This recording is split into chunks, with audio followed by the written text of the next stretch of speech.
for eksponentiel vækst, som er y er lig med b gange a i x.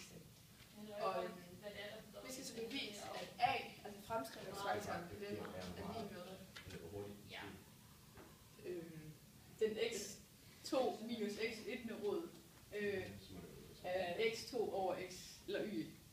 y2 over y. Ja, okay, godt nok. Det kan vi så gøre ud fra den her eksponentielle vækst, vi lige har tegnet her. Ja. Og vi står i et punkt y1, og for at komme op i det her punkt, som er y2,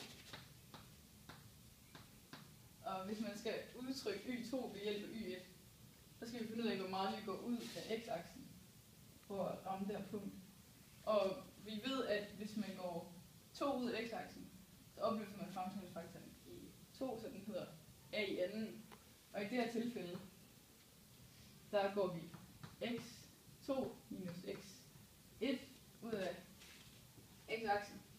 Så vi skal gange med a opløftet i x2 minus x1.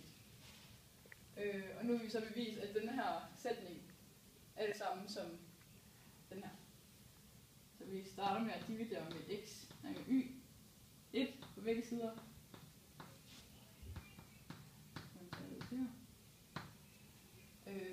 Og så tager vi så den x2 minus x1 med rod på begge sider.